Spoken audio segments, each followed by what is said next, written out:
जय माँ। माता जी की प्रार्थना सभी इतनी सुंदर हैं कि वास्तव में चुनाव करना बहुत कठिन होता है। कभी कभी मैं अंतिम समय तक सोच रहा होता हूँ कौन सी पढ़ूं।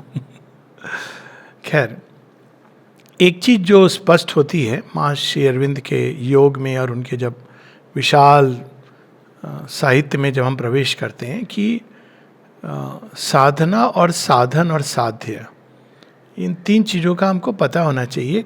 बहुत बार हम साधन को साधना समझ लेते हैं। साधन क्या है? मेडिटेशन एक साधन है। साधन क्या है? भगवान के नाम का जप एक साधन है। साधन क्या है? कर्म एक साधन है। लेकिन ये साधना कैसे बनता है? ये जब इस साधन में अभिप्सा जुड़ती है तब ये साधना बनता है। कोई भी क्रिया, इवन मेडिटेशन हो या माता जी का काम कर रहे हैं, इस नाम से काम कर रहे हो हम लोग, रीडिंग कर रहे हो, ये सब बड़ी सुंदर चीज़ें हैं। लेकिन ये साधना कब बनती है? जब इनके साथ अभिप्सा जुड़ती है। अब अभिप्सा एक ऐसा शब्द है जिसकी बड़ा अद्भुत शब्द है एक्चुअली। अभिप्सा के लिए कोई पर्टिकुलर स्थान, कोई पर्टिकुलर समय, कोई पर्टिकुलर अवस्था ये नहीं है, क्योंकि अभिप्सा तो हर समय चल सकती है। आप बिल्कुल मरुस्थल में हो, वहाँ भी आप अभिप्सा कर सकते हो। आप हिमालय की चोटी पर हो, वहाँ अभिप्सा कर सकते हो। एयर कंडीशनर में बैठे हो तो अभिप्सा कर सकते हो। गर्मी में झुलस रहे हो तो आप अभिप्सा कर सकते हो। जेल में अभिप्सा कर सकते हो, आश्रम में अभिप्सा कर सकते हो। तो जब जहाँ अभिप्सा है वहाँ साधना है। फिर उस अभिप्सा को तीव्र करने के लिए कुछ उपाय हैं जिनको साधन हम कहते हैं। पर मूल चीज अभिप्सा है। अगर अभिप्सा नहीं और केवल साधन है, साधन का हम उपयोग करें कि हम रोज 2 घंटे बैठ जाते हैं मेडिटेशन के लिए, तो ये आवश्यक है। इसलिए माँ बार बार कहती है one has to become conscious कि हम क्या, हमारी अभिप्सा क्या है, क्या है वो जो भगवान हमारे द्वारा या हमारे अंदर करना चाहते हैं। ये पहली चीज जो आवश्यक है। और साधना भी अल्टीमेटली आवश्यक क्या चीज है? साध्य। कौन है जिनको हम सीख कर रहे हैं? तो भगवान के भी अनेक लोगों के मन में प्रारंभ में धारणाएं होती हैं, बाद में भगवान सब धारणाएं हटा देते हैं, क्योंकि वह जो एकमात्र है, तो आप ये है, वो है, ऐसा है, वैसा है, ये सारी चीज़ें धीरे धीरे उस एक विशाल अपार भी नहीं अपरंपार सत्य में समाहित हो जाती हैं। तो ये एक भाग है। दूसरा, आमतौर से साधनाओं का लक्ष्य क्या होता है? वो होता है भगवान से मिलना। और ये एक फंडामेंटल बेसिक चीज़ है, क्योंकि जब तक हम भगवान से किसी न किसी रूप में कोई कांटेक्ट नहीं होता, उनसे मिलन नहीं होता, तब तक आगे की चीज़ की बात करना उचित नहीं है। परंतु यहाँ पर अंत नहीं है। श्री अरविंद बार बार बताते हैं कि ये कर्म प्रधान योग है। तो 2 प्रकार के योग होते हैं। एक है ज्ञान प्रधान योग। ज्ञान प्रधान योग वो उस एक को जानने के लिए, यहाँ जानना केवल बाहर से जानना नहीं है। जानना तभी होता है सच्चा जब बन जाते हैं। तो भगवान से एक होना, उस दिशा में ज्ञान हमको ले जाता है। बाद में ये ज्ञान वहाँ से विस्फोट करके सारी सृष्टि में भगवान कैसे काम कर रहे हैं वहाँ ले जा सकता है, और ले जाएगा अगर इस योग में जुड़ा हुआ है। पर एक होती है ज्ञान। ज्ञान की गति अंदर होती है, कर्म की गति बाहर होती है। कर्म में क्या होता है कि भगवान की सेवा करना, भगवान को प्रकट करना। तो कर्म अपने आप में आपको बाहर की ओर ले जाता है। तो दोनों को जोड़ने वाली जो कड़ी है वो है प्रेम। क्योंकि जब हम प्रेम करते हैं भगवान से तो ज्ञान अपनी एक विशालता में पहुंचता है। इसीलिए जब मृत्यु सावित्री को कहता है, वेल एनी जेंडर आजकल, तो जब मृत्यु ऐसा कहता है, यम कहते हैं, ओके, कहते हैं सावित्री को कि knowing thou shalt cease to love. क्योंकि जब तुम उस एक को जान जाओगी तो ये जो तुम प्रेम की बात कर रही हो, सत्यवान और ये सब तुम्हारे अंदर समाप्त हो जाएगा। तो सावित्री का उत्तर है, I know that knowledge is a vast embrace, when I have loved all then I shalt know. तो ये देखिए इस योग में, क्योंकि प्रेम क्या है, वो केवल भगवान को अपने अंदर नहीं पाता है, प्रेम उस भगवान को सब में ले जाएगा। क्योंकि प्रेम की शक्ति यही है। प्रेम ने सारी सृष्टि को बांधा हुआ है। तो प्रेम से हट के भी एक ज्ञान योग है, ज्ञान तो आप कर सकते हो, लेकिन उसमें आप सेल्फ रियलाइजेशन, एनलाइटनमेंट जिसकी बात होती है, लेकिन इस योग में कलेक्टिव रियलाइजेशन की बात है, इसलिए सृष्टि पर, धरती पर काम की बात है, इसलिए प्रेम के बिना वो ज्ञान अधूरा है। उसी प्रकार से प्रेम के बिना कर्म अधूरा है, क्योंकि प्रेम जब हम करते हैं भगवान से तो वो कर्म सेवा होती है, और जब भगवान से प्रेम किए बिना कर्म होता है तो वो अहंकार की, बहुत मैं भगवान का काम कर रहा हूँ, मैं देखो मैं साधना कर रहा हूँ, मैं भगवान की सेवा कर रहा हूँ, मैं भगवान का यंत्र हूँ। लेकिन ये मैं प्रेम में क्या होता है, वो मामा बदल जाता है। तो ये एक प्रेम इन दोनों को जोड़ने वाली कड़ी है। और आज जो हम प्रार्थना पढ़ेंगे बड़ी सुंदर है। साधना में त्याग की बात होती है, और ये सच है कि जब तक हम अपनी निम्न प्रकृति का त्याग नहीं करते समुचित रूप से, तो खासकर ईगो सेल्फ का, डिज़ायर सेल्फ का, तो ये कहना कि भगवान मिल जाएंगे, एक ठीक है, उनका कांटेक्ट हो सकता है भगवान को, कोई हम नियम कानून में नहीं बांध सकते, लेकिन वस्तुतः निम्न प्रकृति का त्याग। लेकिन ये त्याग होता है एक विशेष प्रयोजन से, उसके रूपांतरण के लिए। मतलब त्याग ये दो प्रकार के हैं। एक है जब हम प्रकृति को त्याग देंगे, उसमें हम नहीं आएंगे, दोबारा नहीं लौटेंगे, और दूसरा है कि हम उसमें लौटेंगे उस फील्ड में, लेकिन जब हम उस फील्ड में लौटेंगे उसके रूपांतरण के लिए लौटेंगे। मतलब इसको कुछ इस तरह से हम समझें, मैं तो मेडिकल टर्मिनोलॉजी मुझे सिंपल लगती है कि जब डॉक्टर जाता है तो वो 4.5 साल उसको डॉक्टरी करना अलाउड नहीं है, वो उसको बस सीखना है। वो अपने घर से दूर चला गया, सब चीज़ से दूर चला गया, लेकिन इसके बाद अगर वो बोले बस मैंने तो डॉक्टरी सीख ली, मुझे बीमारी होगी तो मैं ठीक कर लूँगा, मेरे परिवार की मैं देखभाल कर लूँगा, तो लोग कहेंगे तुमने ये सब क्यों किया। तब उसके बाद वो वापस आता है, कहाँ आता है, वो अस्पताल में आता है जहाँ भयानक भयानक बीमारियाँ हैं, और उसमें आके उसको कार्य करना है। तो श्री अरविंद का योग इस प्रकार का है कि पहला स्टेप है भगवान की प्राप्ति, उनसे संबंध, उनसे संपर्क, लेकिन उसके बाद जो स्टेप है वो है इस जगत में, इस बाहरी जीवन में, मोस्ट ऑर्डिनरी चेतना में, उसमें भी आके भगवान की किस को लाना, प्रकट करना। तो इस प्रार्थना को हम लोग पढ़ेंगे, बड़ी सुंदर है। May 12, 1914।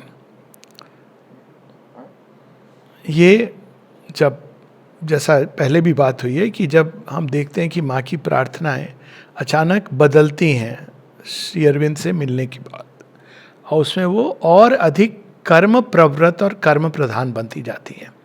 उन्होंने हर मार्ग से भगवान को ढूंढ लिया है, लेकिन अब वो मुड़ रही हैं भगवान के कर्म के प्रति। More and more it seems to me that we are in one of those periods of activity in which the fruit of past efforts becomes apparent. A period in which we act according to thy law in the measure in which it is the sovereign controller of our being, without having even the leisure to become conscious of the law. तो हर एक हम देखते हैं religion में और नाना प्रकार के, हर कोई भगवान की नियम, तो भगवान का नियम क्या है, लॉ। तो इस लॉ के चलते तो युद्ध हो गए हैं, ना जाने कितने प्रकार के कांड हो गए हैं इस संसार में। भगवान की लॉ क्या है, लॉ मतलब उनका क्या नियम है, क्या वो चाहते हैं, क्या कानून है, क्या व्यवस्था है। तो जब भी हम इसको मेंटल इंटरप्रिटेशन में बांधते हैं तो हम एक बहुत बड़ी भूल करते हैं, क्योंकि भगवान नित्य नवीन रूप से, इसीलिए वो बाल रूप है श्री कृष्ण का, नित्य नवीन रूप से अपने आप को प्रकट करते हैं हर किसी के अंदर।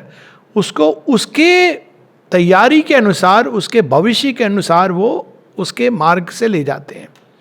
तो जब भी मनुष्य ने भगवान को, जो अनंत हैं, उनको किसी भी सीमित नियम में बांधने का प्रयास किया है, तो उसने एक रिलीजन धर्म नहीं है, रिलीजन को जन्म दिया है। और वो रिलीजन फिर धीरे धीरे और कठोर होता गया, रिजिड होता गया, कि जो इसको नहीं मान रहा है वो काफिर है, उसको मार देना चाहिए। लेकिन वास्तव में भगवान कोई एक पर्टिकुलर वे में, एक विशेष तरीके से, और ये हम लोग कि भारतीय उसमें तो कितनी कहानियां ऐसी, बधिक के घर में बधिक के चेतना में भगवान आ जाते हैं, चांडाल के जीवन में, तो कितने रूप में, क्योंकि हर किसी की चेतना अलग अलग स्टेज पर है। तो ये डिवाइन लॉ माँ बता रही है कि जब हम भगवान से जुड़ते जाते हैं तो हमारे जीवन में स्पॉन्टेनियसली भगवान की जो लॉ है, इसका एक ही शब्द है, इसलिए मैं पहले ये क्लियर कर लूँ, धर्म। जो धर्म है वो स्वतः ही प्रकट होता है। धर्म को जब हम नियमों में बांधते हैं, नियम में बांधना होता है एक बहुत साधारण चेतना के लिए, शायद जरूरी है disciplining, but disciplining a life according to yam and niyam is not equivalent to dharma. धर्म एक ऐसी चीज़ है जो प्रकट होता है अंदर में, जैसे जैसे मनुष्य आगे बढ़ता जाता है, भगवान से जुड़ता है, वैसे वैसे वो उसके अंदर में प्रकट होता है, उसको बताता है क्या करना है, कैसे करना है। ये नहीं कि पहले वो बताएगा फिर हम कर रहे हैं। भगवान डायरेक्ट एक्शन है, फिर वो आप जो भी कर्म कर रहे हो वो कहीं ना कहीं भगवान से जुड़ के होता है। अब यहाँ पे एक बड़ी इंटरेस्टिंग चीज़ आती है। This morning passing by a rapid experience from depth to depth, I was able once again, as always, to identify my consciousness with thine and to live no longer in aught but thee. Indeed, it was thou alone that was living. तो माँ बताती हैं कि हमेशा की तरह मैं ध्यानस्थ हुई और ध्यानस्थ होते ही मैंने सहज रूप से आपके साथ एक हो गई। देखिए माँ इतने सरल ढंग से लिख रही है, कितना कुछ इसके पीछे है। सहज समाधि, मैं बैठती हूँ और ध्यानस्थ हो जाती हूँ, और ध्यान में कैसा भगवान के साथ आइडेंटिफाई हो जाती हूँ, ये उनकी अवस्था है। तब कैन वी इवन इमेजिन, ये 1914 की बात है, काफ़ी पहले, इसके पहले कि उन्होंने आश्रम का और संसार का कार्यभार संभाला। लेकिन फिर उसके बाद जो बात है बड़ी इंटरेस्टिंग है। Indeed it was thou alone that was living, but immediately thy will pulled my consciousness towards the exterior, towards the work to be done, and thou saidst to me, be the instrument of which I have need. अब ये देखिए यहाँ से श्री अरविंद योग की एक नई चीज प्रारंभ होती है। भगवान से मिलन, भगवान से विरह वेदना, भगवान से की ओर मुड़ना, भगवान से जुड़ना, एक होना, ये हम देखते हैं ट्रेडिशनल योग में अलग अलग ढंग से सबने किया है। लेकिन भगवान का आदेश क्या है? अब माता जी एक जगह इसको ऐसे कहती हैं, हमारे अंदर भगवान है, ये जानना बहुत अच्छी बात है कि एक भाग है जो सदैव दिव्य है वास्तव में। तो बाहरी चेतना अंदर जाके जिसमें फंसा हुआ है वो स्व, उसके अंदर जाके एक हो सकता है। इट इज़ लाइक नोइंग कि हाँ ये एग्जिस्ट करता है।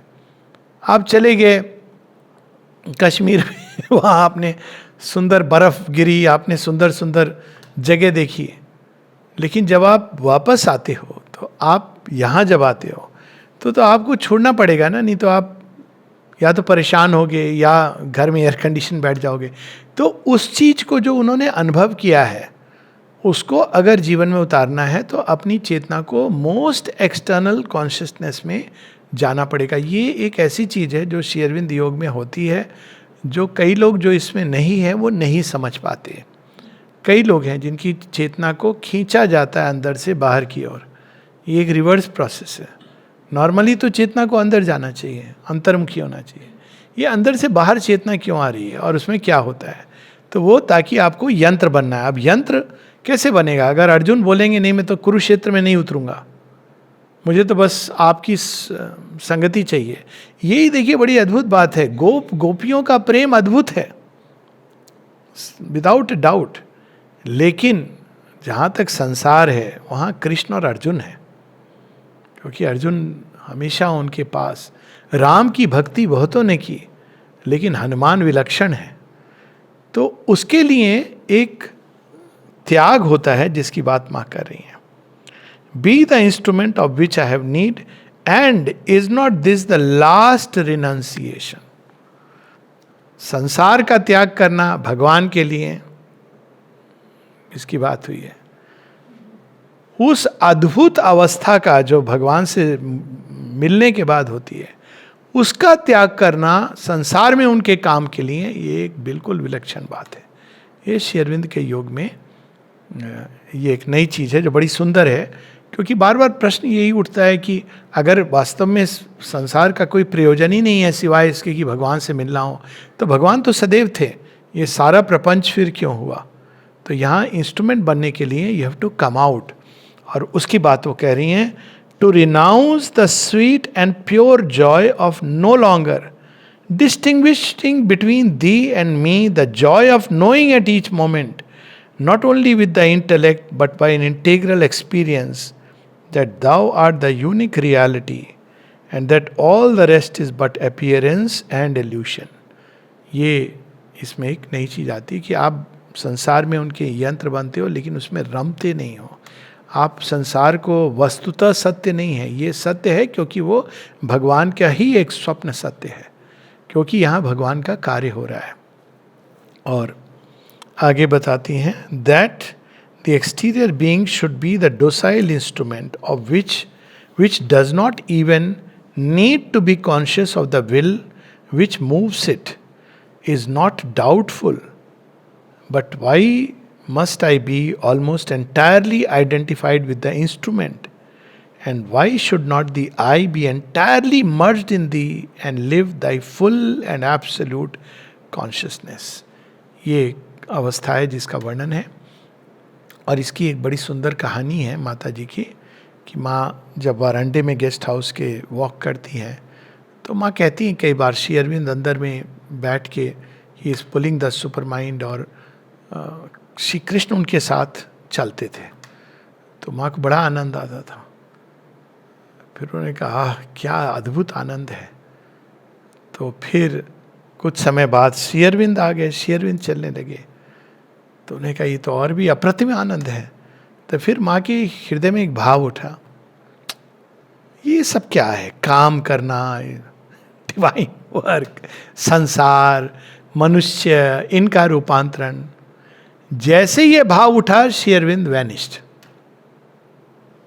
तो फिर माँ का रिस्पॉन्स देखिए, कहती है अच्छा कोई बात नहीं, I will walk with the supreme. तो सुप्रीम के साथ वॉक करती है। Of course she comes back to work. बहुत हेजिटेट किया था माँ ने काम में उतरने के पहले, और उसके बाद वो लिखती हैं first Krishna, then Shri Aurobindo, then the supreme.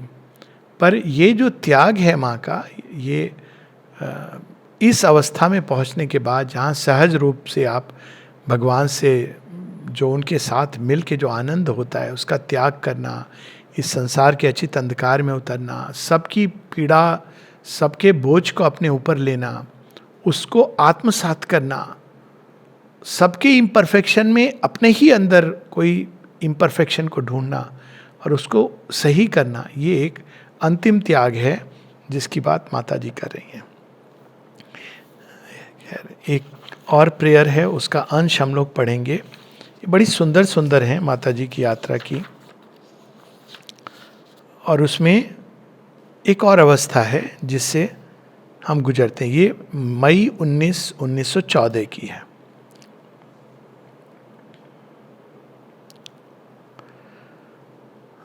एक ऐसी अवस्था होती है जहाँ सब कुछ आपकी जो इंडिविजुअल फैकल्टीज़ हैं, कैपेसिटीज़ हैं, लगता है ये अब कुछ भी नहीं है। एक बड़ी सुंदर एक अवस्था होती है जब आप ज्ञानी हो, आप भक्त हो, ये कोई भी चीज़ आप अपने बारे में ना केवल बोल नहीं सकते, महसूस नहीं कर सकते। एक जगह श्री अरविंद लिखते हैं एक एफोरिज्म में, आई एम नॉट ए ज्ञानी, आई एम नॉट ए भक्त। तो कौन है? तो कहते हैं I am a leaf driven by the breath of the god. हवा का झोंका नहीं, भगवान का झोंका, उसमें वो पत्ता है, जहाँ ले जाएं वहाँ जा रहा है। तो माता जी की इस प्रार्थना में इसका एक छोटा सा अंश पढ़ेंगे, then we will read the prayer for today.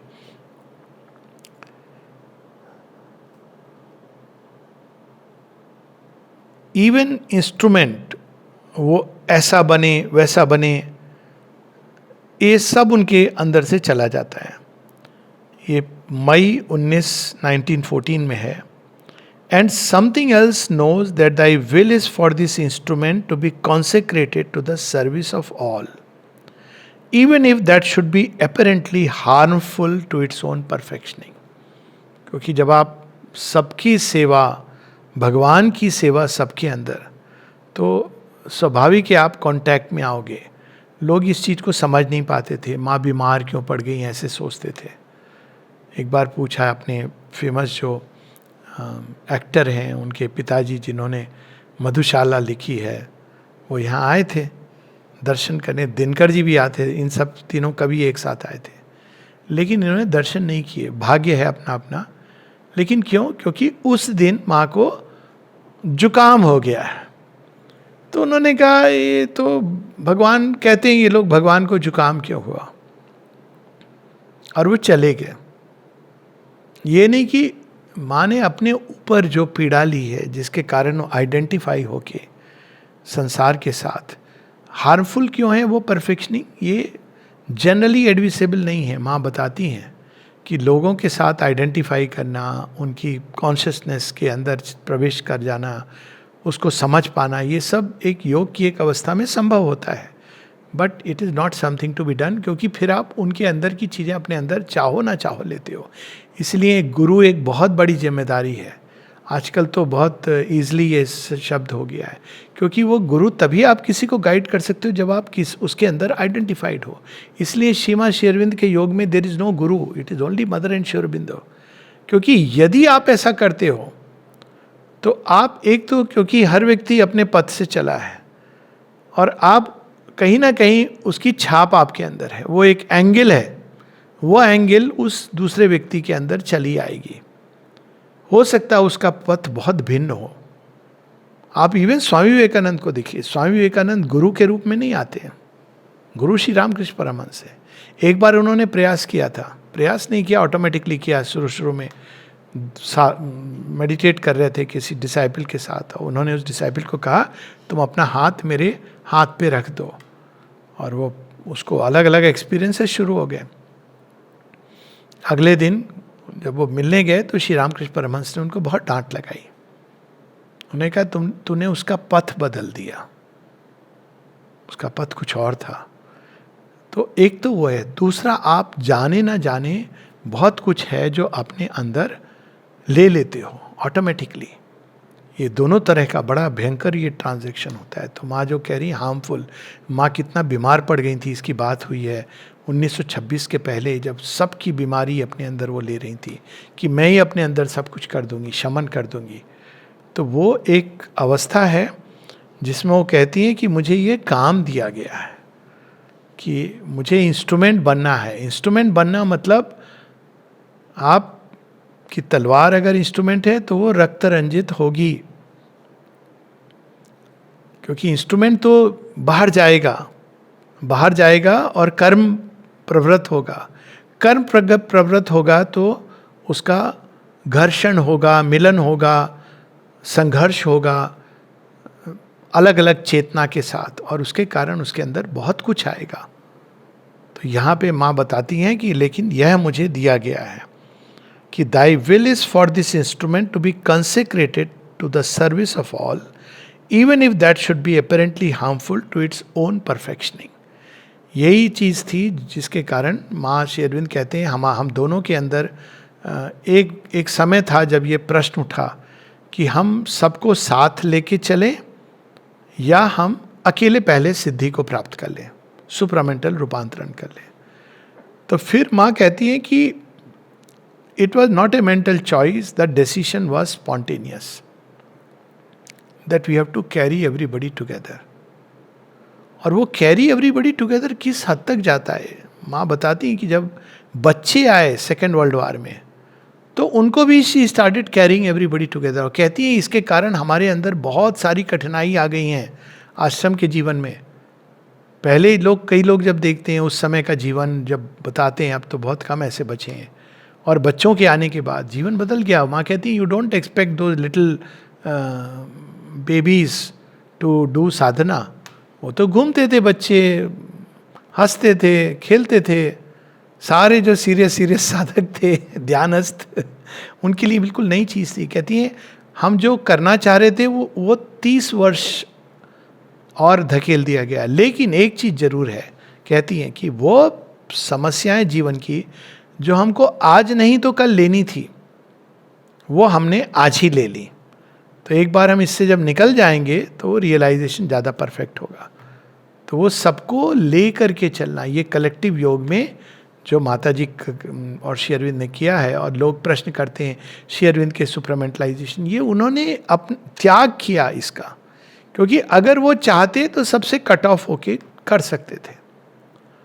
कोई कट ऑफ नहीं हुए। ये सब लोग बोलते ना एक कमरे में, हाँ, लेकिन कांस्टेंट पत्राचार था और अपनी आंतरिक चेतना से वो सारे संसार में कार्य कर रहे थे। तो ये इस प्रकार से उनका यंत्र बनना।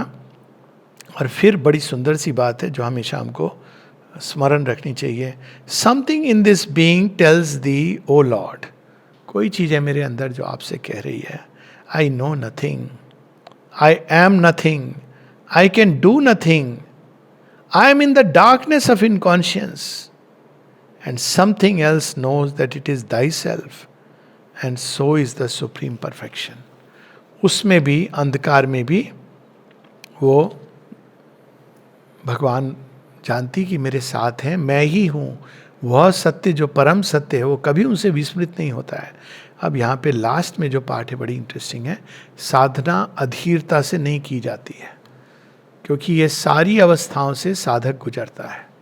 ये सोचना कि हम 4 दिन में किंगडम ऑफ हेवन, देखा है मैंने, लोग आते हैं शुरू शुरू में कभी कभी और बहुत एकदम मेडिटेशन में लग जाते हैं, और मुझे ये एक्सपीरियंस हो जाए, वो बैठ के पास में कभी कभी हाथ ऐसे करके वैसे करके मेडिटेशन में। ठीक है, वो एक स्टेज है, पर आज नहीं तो कल, क्योंकि ये तो समग्र हिमालय दर्शन है। हिमालय की एक चोटी पर तो आप चढ़ोगे नहीं, सारा हिमालय दर्शन है। तो जब नेचर के साथ अलग अलग भाग के साथ एनकाउंटर होता है तो क्या होता है, और माँ ये कह रही हैं, what is going to come out of it, how is such a condition to come to an end, is it inertia, is it true patience? I know not. But without any haste or desire, I lie down at thy feet and wait. कभी कभी कुछ नहीं हो रहा होता है आपके अंदर, वो कहते ना एक उत्साह, उमंग, ये सारी चीज़ें डल पड़ जाती हैं। ऐसा लगता है कि अरे कुछ हम आगे नहीं बढ़ रहे हैं। उस समय क्या करना चाहिए? देखिए बड़ी सुंदर लाइन है एक मिल्टन की, दे टू सर्व हु वेट। प्रतीक्षा, कितनी सुंदर बात है, भगवान की प्रतीक्षा। शबरी ने कितने साल प्रतीक्षा की। प्रतीक्षा किसमें? प्रतीक्षा उनके चरणों में गिर के। ये तो हम कर ही सकते हैं, इसको तो हमें कोई नहीं रोक सकता। तो माँ कहती है मैं केवल प्रतीक्षारत हूँ, बिना किसी हेस्ट के। प्रतीक्षा ये नहीं प्रतीक्षा की अच्छा कल आप आ जाओगे, नहीं आए अरे ये क्या हो गया। एक जगह श्री अरविंद निरुद्धा को एक पत्र में ये लिखते हैं, जब निरुद्धा उनको लिखते हैं कि मेरे अंदर अवसाद सा हो रहा है, डिप्रेशन सा हो रहा है, तो श्री अरविंद कहते हैं कोई बात नहीं है, सबकी साधना में ऐसे मोमेंट्स आते हैं। मैं स्वयं, मेरी साधना में 6 महीने एक ऐसा समय आया था जब मैं कुछ भी नहीं करने को प्रवृत्ति हो रही थी। तो ठीक है, आपके अंदर कुछ प्रवृत्ति नहीं हो रही है तो उस समय अधीर नहीं होना है, प्रतीक्षा करनी है। जैसे रात, अगर वैदिक ऋषियों को हम पढ़ें उनकी ऋचाएं, तो वो कहते हैं 9 महीने हमने प्रतीक्षा की है कब सूर्योदय होगा। इस जिसके ऊपर लोग कहते हैं आर्कटिक ओशन से आए थे क्योंकि 9-10 महीने वहीं सूर्य नहीं होता है। कहते हैं 9 महीने, 10 महीने, कब सूर्य निकलेगा। तो ये प्रतीक्षा एक विशेष प्रयोजन से है, क्योंकि हमारे ऐसे भाग हैं जो जिनको आप जबरदस्ती नहीं कर वो भाग में जब प्रकाश काम करता है तो पहले अंधकार जैसे निगलता रहता है, फिर धीरे धीरे वो अपने ही गर्भ से उसको प्रकट करने लगता है। तो वो फील्ड जो अंधकार में था उसके अंदर भी प्रकाश जगमगाने लगता है।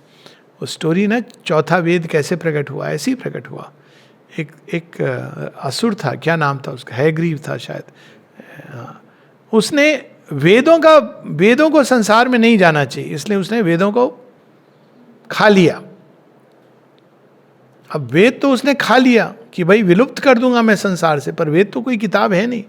लेकिन उन्होंने अंदर में जाके काम करना शुरू किया, अगले जीवन में वही वेद लिखता है, अगले जीवन में he becomes one of the authors of the Veda. चौथा वेद ऐसे ही प्रकट हुआ है, हाँ, अथर्ववेद। तो वो कहते हैं, शिव जी से लोग कहते हैं ये कैसे हो सकता है, 3 वेद हैं जो अधिकृत हैं, सनत कुमार ये सारे, कहते नहीं नहीं ये असुर था, इसने खा लिया था इस प्रयोजन से कि मैं वेद विहीन कर दूंगा। लेकिन अब वेद का तो असर है, आप अग्नि को ऐसे टच करो या वैसे टच करो, आपका उसका असर तो होगा ही होगा। तो ये जो चीज़ है कि एक लंबे समय तक एक विस्मृति में चला जाता है व्यक्ति, ये भी एक इसका, खैर एक जीवन में आप ऐसे नहीं जाओगे, लेकिन एक पीरियड होता है जब नहीं आप कुछ कर पा रहे हो। हनुमान जी के जीवन में, क्योंकि वो बहुत तेजी से चले गए थे और वो तीव्रता से गए थे, उनका शरीर मन प्राण तैयार नहीं है, तो उनसे सब विलुप्त हो जाता है, वो भूल जाते हैं। वो कहते हैं मैं कहाँ करूँगा, जाम्बन जी आप लोग करिए कुछ, देखिए मैं नहीं कर सकता हूँ ये समुद्र को छलांग लगा के। अंगद कहते हैं मैं छलांग लगा सकता हूँ, शायद पहुँच जाऊँ, आ नहीं सकूँगा, पर ये कहते हैं मैं तो नहीं कर सकता हूँ। तब उनको स्मरण दिलाया जाता है, क्योंकि साधना में ऐसी अवस्थाएं आती हैं जब हम ऐसा लगता है कि कुछ नहीं कर सकते हैं, I am nothing, I can do nothing, inertia. उस समय एक चीज जो इंपॉर्टेंट है कि डिप्रेशन को नहीं आने देना है, उस समय शरणागति, भगवान के चरणों में पढ़ के वेट करना। और ये बहुत तरह से आता है।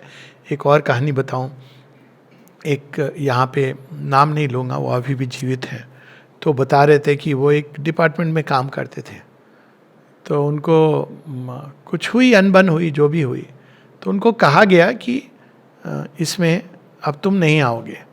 बड़ा बुरा लगा उनको, पहले बुरा लगा, फिर क्या करूं मैं नहीं करूं। उनके हिसाब से वो सही थे और किसी और के हिसाब से वो सही थे। अब ये तो चलता रहता है जीवन में कौन सही है कौन सही नहीं है ये तो भगवान जाने। लेकिन उन्होंने फिर क्या किया, उन्होंने कहा ठीक है, अब अगर मेरे पास कुछ काम नहीं है तो मैं माँ श्री अरविंद को अच्छे से पढ़ता हूँ। आश्रमाइट तो वो थे, तो उन्होंने पढ़ना शुरू किया और खूब पढ़ना शुरू किया। उनको बड़ा आनंद आने लगा, पहले भी पढ़ते लेकिन जितना आनंद उनको पढ़ने में आने लगा अब, क्योंकि उनके पास समय ही समय था। फिर एक दिन अचानक 1 वर्ष के बाद उनको बुलाया एडमिनिस्ट्रेशन की तरफ से, क्या तुम नॉलेज में पढ़ाना चाहोगे क्योंकि वहाँ पर एक जगह है। अब देखिए, तो वहाँ चले गए। तो ये जीवन में अवसर आएंगे जब हमको लगेगा कि हम कुछ नहीं कर पा रहे हैं। जब हम कुछ नहीं कर पा रहे हैं तो भी हम प्रतीक्षारत रह सकते हैं, लेकिन प्रतीक्षारत किसकी? भगवान की, उनको समर्पित होके। It doesn't matter. लोग अधीर हो जाते हैं, डिप्रेशन में चले जाते हैं, डिस्पेयर करने लगते हैं। यहाँ इस चीज का बहुत सुंदर वर्णन है।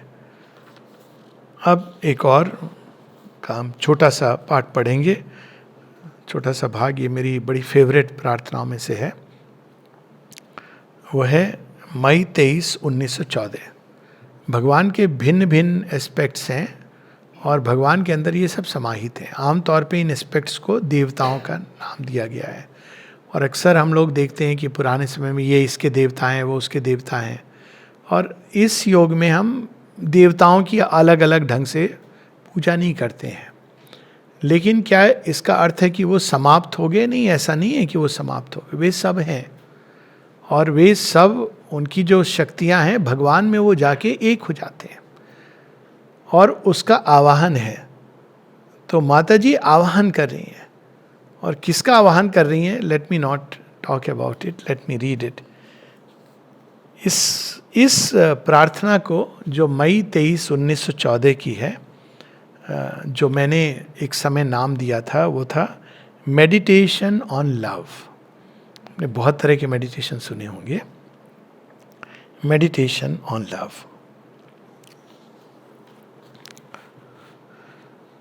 May 23rd, 1914. O Lord, Thou of whom I would be constantly conscious and whom I would realize in the smallest cells of my being, Thou whom I would know as myself and see manifested in all things. अब देखिए प्रेम विशालता में ले जा रहा है कि हर चीज में, छोटे से छोटे सेल्स में, हर चीज का हमको ध्यान क्यों रखना है, क्योंकि उसके अंदर भी प्रेम है. भगवान का प्रेम ही, माँ एक जगह कहती हैं, छोटी छोटी वस्तुओं को देखती हैं, कहती है अरे ये भगवान आपके प्रेम की शक्ति है जो इनकॉन्शियंट से ये चीजें बाहर निकाल के आई हैं. हमने कभी सीपी को ऐसे नहीं देखा होगा, या तारा नक्षत्र तो चलो फिर भी ठीक है. एक पत्थर जो पाषाण निकल के आया है और कभी कभी वो इतना सुंदर, भगवान का प्रेम है जो निश्चेतना से इसको निकाल करके लेके आया है. तो माँ बताती हैं कि छोटी छोटी चीज में मैं आपको देखती हूँ. Thou who art the sole reality, ये तो thou who art the sole reality, ये सब मर्जों की दवा है. कोई भी चीज हो, घटन अघटन, अच्छी बुरी, जिसको हम शुभ या अशुभ बोलें, ये अल्टीमेट रेमेडी है. Thou who art the sole reality, the sole reason and the sole aim of existence, grant that my love for thee may go on increasing incessantly so that I may become all love. अब यहाँ से प्रेम का ध्यान शुरू होता है. कृष्ण प्रेम जब आए थे तो उन्होंने माता जी ने कहा मांगो कुछ भी तुम्हें मांगना है. तो भक्त थे, कहते मेरे गुरु की भक्ति में और सुदृढ़ हो. तो उन्होंने कहा पर तुम तो ऑलरेडी सुदृढ़ हो, बहुत भक्ति है तुम्हारे अंदर. नहीं, मैं और चाहता हूँ. माँ इतना प्रसन्न होती है कि सब लोगों को बताती है कि ऐसे होना चाहिए डिसाइपल. और बचपन में मुझे याद है जब मैंने ध्रुव की कहानी पढ़ी थी, तो ध्रुव इतनी कठिन तपस्या करते हैं, बाद में उनको विष्णु भगवान प्रकट होते हैं. तो जब विष्णु भगवान प्रकट होते हैं तो ध्रुव क्या मांगते हैं? कुछ ही मांग सकते हैं, विष्णु भगवान है, कुछ भी दे सकते हैं. ध्रुव मांगते हैं, एक तो मांगते हैं पिता का वो सब हो, पर वो ध्रुव मांगते हैं आपके चरणों में मेरी अविचल आडिग भक्ति हो. It had hit me so hard, मैंने कहा अब तो भगवान मिल गए, अब उनकी भक्ति. पर धीरे धीरे समझ आता है कि भक्ति, भगवान का प्रेम वो क्या है, ताकि कभी भी वो अंदर से हटे ना एक क्षण को भी. I may become all love, thy very love, and that being thy love I may unite integrally with thee. प्रेम से पूरा मैं प्रेम से आच्छादित हो जाऊं, प्रेम की सुधा से भर जाऊं. May this love become more and more intense, complete, luminous, powerful.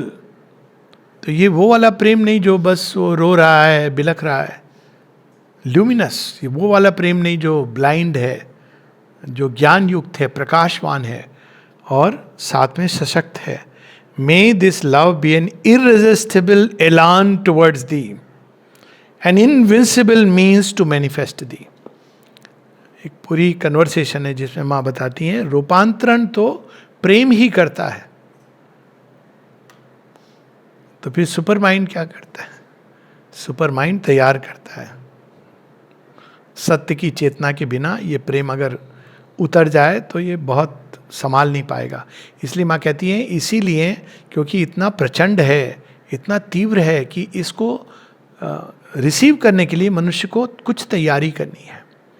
पर if you ask me, that is how it begins. If you ask me, thoughts and aphorisms वाली बुक में, the power that transforms, the power of transformation is with love.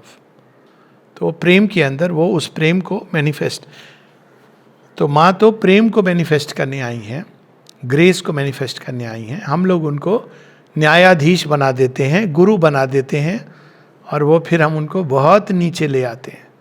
क्योंकि गुरु तो फिर निर्देश देंगे, आपने किया या नहीं किया इस पर डिपेंड करेगा. पर प्रेम तो आपको पकड़ के अपनी गोद में लेके चला जाएगा. और न्याय के रूप में अगर भगवान आ गए, सबसे पहले आपका हिसाब किताब होगा. इसलिए माँ कहती मैनिफेस्ट, और इसीलिए वो कर पाई जो कर पाई या कर रही हैं. हुतादी की स्टोरी है ना, जब गुस्से उनका आता था, मूड्स आते थे, तो एक बार फेंक फूक के सारे श्वेत गुलाब जो माने उनको देती थी, फेंक दी और चली गई, मैं जा रही हूँ, पैक कर रही हूँ. और जाके वो गोलकुंड में पैकिंग कर रही हैं. वसुधा बहन गई पीछे पीछे, कहती जानना चाहोगी माँ ने क्या कहा तुम्हारे जाने के बाद? अच्छा बोल दो. पहले तो एक काट दिया, फिर कहा, माँ ने कहा इसको पता नहीं है ये मुझसे कितना प्रेम करती है। अब देखिए, प्रेम ही प्रेम को पहचान सकता है। बाहर से अगर वो देखें तो वो, लेकिन अगर देखा जाए तो बाहर से जब हम इस तरह के भी जो रिएक्शंस होते हैं, प्रतिक्रियाएं होती हैं, उनके पीछे कहीं ना कहीं प्रेम होता है, उच्चतम प्रेम नहीं, लेकिन क्योंकि माँ उस प्रेम को एम्बॉडी करती हैं, वो हम सबको, ये आइडियल नहीं है ऐसा होना डिसाइपल पॉइंट ऑफ व्यू से, लेकिन माँ के प्रेम की बात है। अगर यहाँ पे लोग जब आश्रम में देखते हैं, साधकों को देखते हैं, तो दो चीज़ें देख सकते हैं, हम सबकी इम्परफेक्शन या डिवाइन मदर का प्रेम। क्योंकि इस तरह की, हर तरह की मनुष्यता को कौन है जो साथ में लेके चल सकता है? साधु असाधु सभी तथ्यों को। पूछा था किसी ने कि वो आश्रम में हम देखते हैं हर चीज़, हर तरह की चीज़, ये कैसे है संभव? तो रमन आश्रम के एक सन्यासी, उन्होंने कहा क्योंकि वो भगवान हैं, वो ऐसा कर सकते हैं। डिवाइन लव है। गणिका जामिल ब्याद गीत गजाद खल तारे गना, he can carry everything and everybody. May all in this being become pure love, profound, disinterested, divine, from the unfathomable depths to the outermost substance. एक एक चीज, मतलब बाहर का स्पर्श, गंध, सब कुछ प्रेम में बन जाए. May the God in form who is manifesting in this aggregate be wholly molded of thy complete and sublime love. यानी अपनी देह के बारे में कह रही है, God in this form. इस देह का कण कण प्रेम से ही मोल्ड हो जाए, ऐसा बन जाए कि वो प्रेम को धारण कर सके, उसको प्रकट कर सके. क्योंकि प्रेम को प्रकट करना, धारण करना सबसे कठिन है. माँ कहती you need to be very wide, very strong. कमजोर व्यक्ति प्रेम को नहीं रिसीव कर सकता है, वो टूट जाएगा. और जो नैरो है वो भी नहीं रिसीव कर सकता है. बहुत विशालता, बहुत स्ट्रेंथ की जरूरत है. Only those who are very wide and strong, माँ कहती हैं, can manifest the vibration of love. May the God in form who is manifesting in this aggregate be wholly molded of thy complete and sublime love. That love which is at once the source and the realization of all knowledge. प्रेम से कैसे सारा ज्ञान? प्रेम का ज्ञान से क्या लेना देना है? क्योंकि ज्ञान एकत्व से आता है, और एकत्व के लिए सबसे उत्तम साधन प्रेम है. प्रेम सीधा हमको जोड़ देगा, एक बना देगा जिससे हम प्रेम करते हैं. तो अगर ज्ञान के लिए भी सबसे जो सशक्त माध्यम है, सबसे जो सरल, सहज और सुंदर और स्विफ्ट, शीघ्र, तो वो प्रेम है. लेकिन प्रेम आसान नहीं है, ये उन्होंने स्पष्ट कर दिया है. क्योंकि प्रेम और ईगो एक साथ नहीं रहते. किसी ने माता जी से कहा, माँ मैं इंडिपेंडेंट रहना चाहता हूँ या रहना चाहती हूँ, तो पता नहीं चलता अंग्रेजी भाषा में एक I independent, I want to remain independent.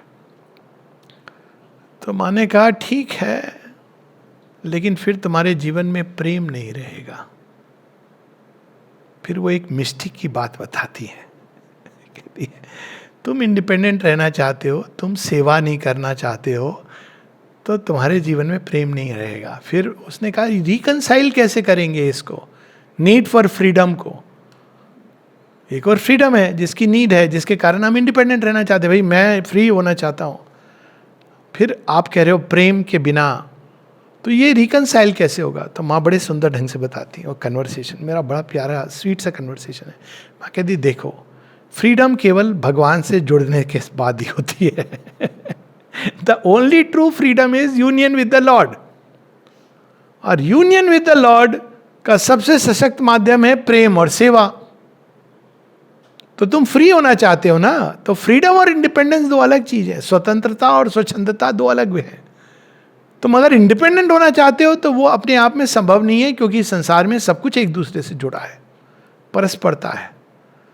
लेकिन प्रेम आपको उस एक से जोड़ देगा. जब एक से जोड़ देगा, सेवा आपको उस एक से जोड़ देगी, तो आप फ्री हो जाओगे इन द रियल सेंस. फिर आप किसी और से बंधे नहीं हो, आप उस दिव्य से या दिव्य तत्व से बंधे हो, दिव्य उपस्थिति से, सब सारे सृष्टि से बंधे हो.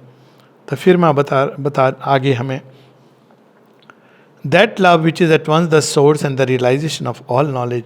May the thought be clarified, classified, enlightened, transformed by thy love.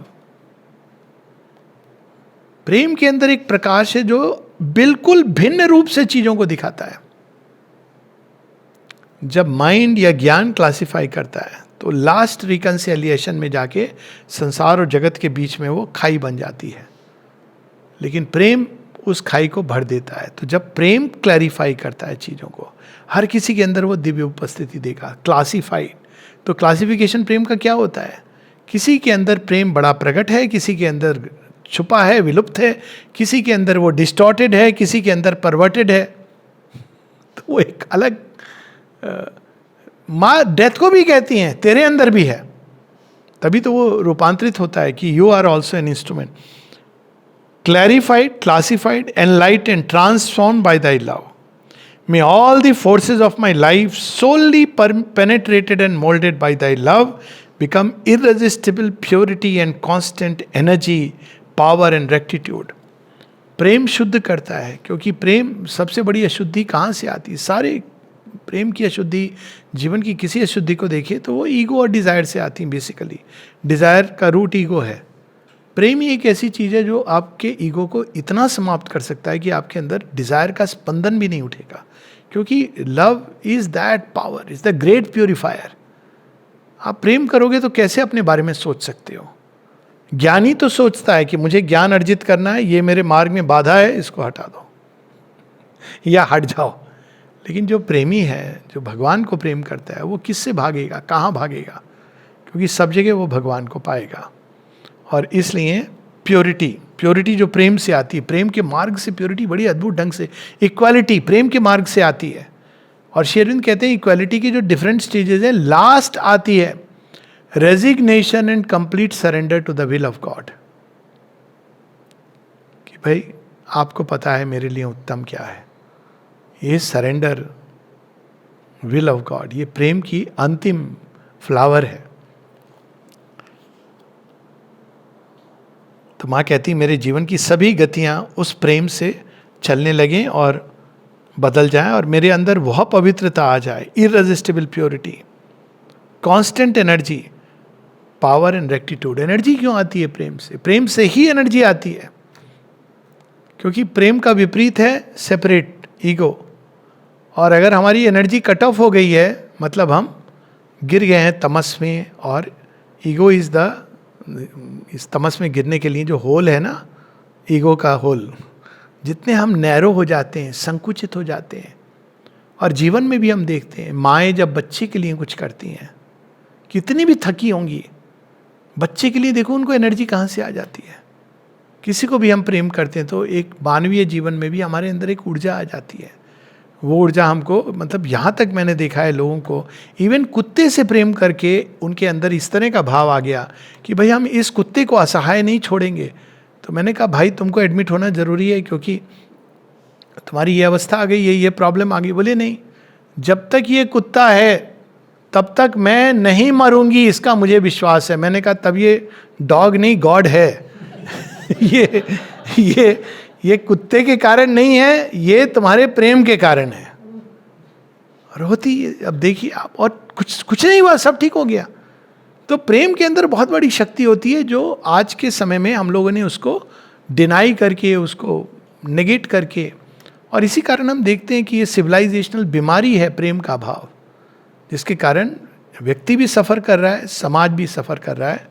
Waste में तो बहुत ही ज़्यादा सफ़र कर रहा है, क्योंकि उन्होंने प्रेम की ऊर्जा को दबा के left side of the brain, तो या तो वो एनालिटिकल थॉट है या फिर पैशन से अनब्रिटल्ड.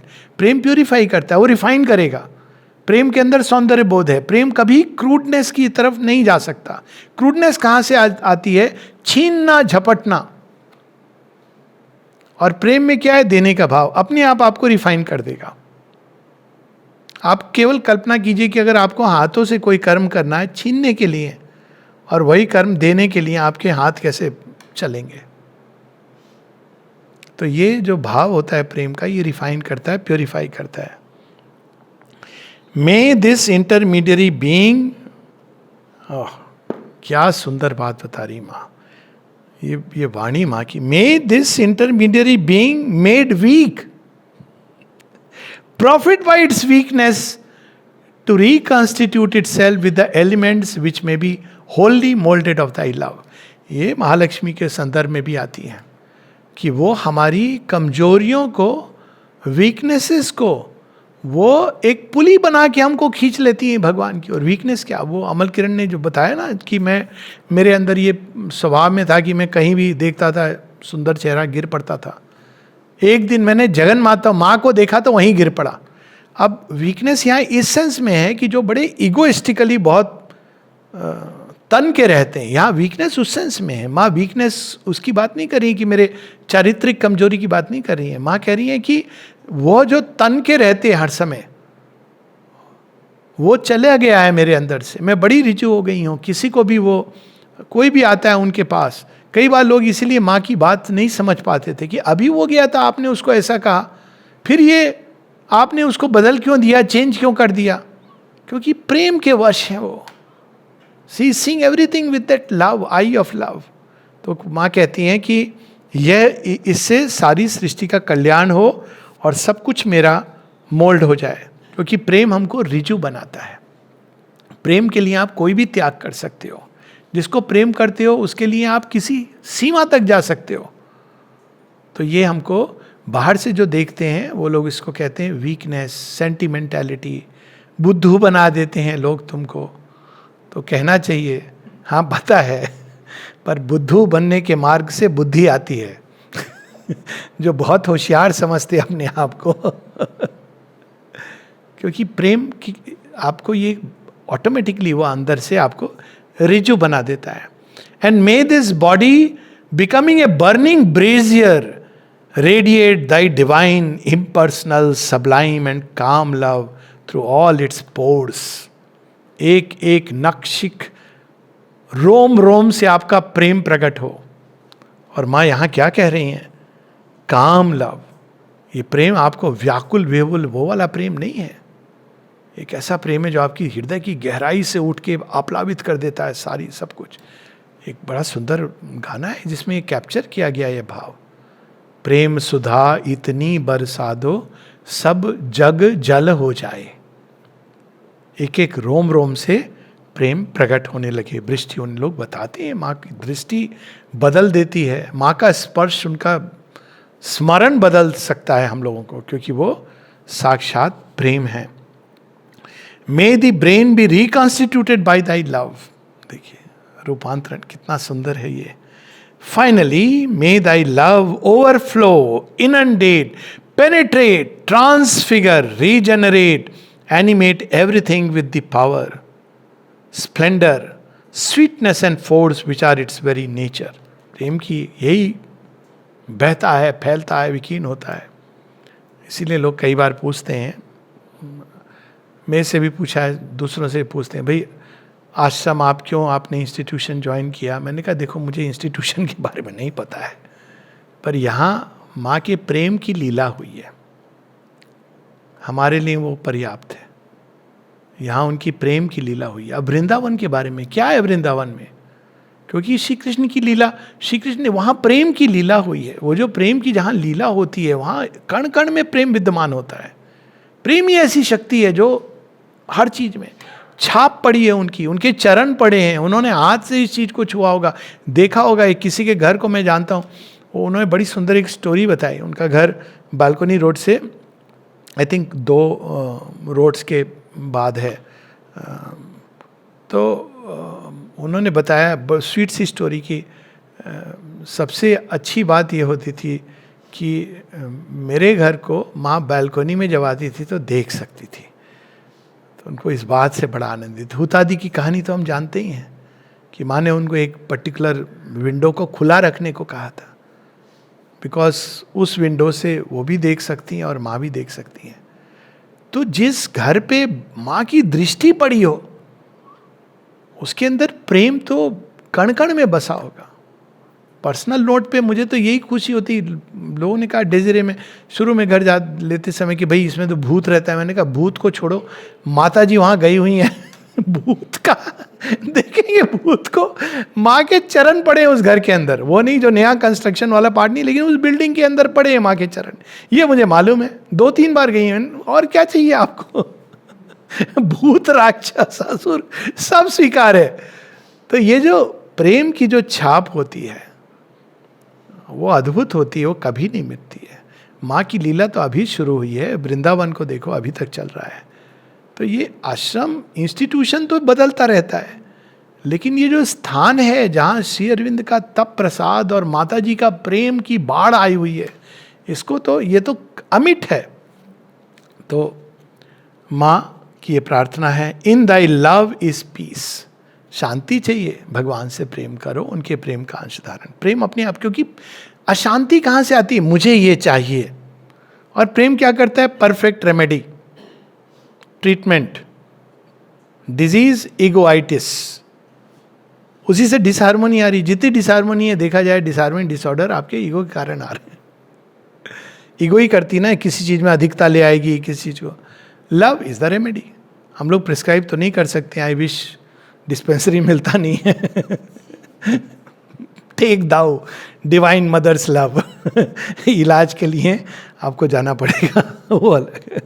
सो माँ बता रही हैं, in thy love is peace, in thy love is joy, in thy love is the sovereign lever of work for thy service. बिना प्रेम के सेवा सेवा नहीं होती। और उसका लक्षण होता है कि जो भगवान की सेवा कर रहा है और यदि उसमें प्रेम है तो प्रफुल्लित रहेगा। यदि सेवा आपको टायर कर रही है, अहंकार बढ़ा रही है, मैं सेवा कर रहा हूं, अरे तुम डिस्टर्ब मत करो, मतलब ये सेवा नहीं है, कुछ और है। और माँ की जब सेवा जिसमें प्रेम लगा हुआ है, वो आपको आनंदित करेगी और वो आनंद स्पॉन्टेनियसली फैलेगा। Thy love is vaster than the universe and more enduring than the ages. वो प्रेम की लीला यहां हुई है और हो रही है। Enduring than the ages. युग चले जाएंगे, किंतु वह स्थान जहां भगवान का सर्वोच्च प्रेम प्रकट हुआ है, उसके बारे में क्या कहा जा सकता है। It is infinite and eternal, it is thy self, and it is thyself that I would be and that I am, since such is thy law and such thy will. इस पंक्ति को फिर से पढ़ के रुकेंगे। May the brain be reconstituted by thy love, ताकि सारे विचार हमारे स्वीटनेस, आनंद, भगवान के माधुर्य से भरे हुए हों, सुहृदय। Finally, may thy love overflow, inundate, penetrate, transfigure, regenerate, animate everything with the power, splendor, sweetness and force which are its very nature. In thy love is peace, in thy love is joy, in thy love is the sovereign lever of work for thy service. कितना अच्छा हो जिस दिन हम ये कह सकें, कोई पूछे भगवान आप आश्रम में क्या क्या करते हैं, हम ये सब बताने के बजाय हम इस डिपार्टमेंट में काम करते हैं, हम ये कहें कि हम प्रेम करते हैं, माँ से प्रेम करते हैं। ये तो बस एक एक्सप्रेशन है, कितने एक्सप्रेशन हो सकते हैं।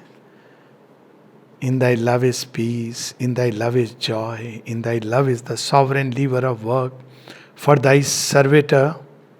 Thy love is vaster than the universe and more enduring than the ages. It is infinite and eternal.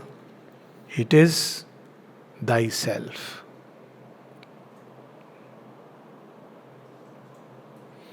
जय मां।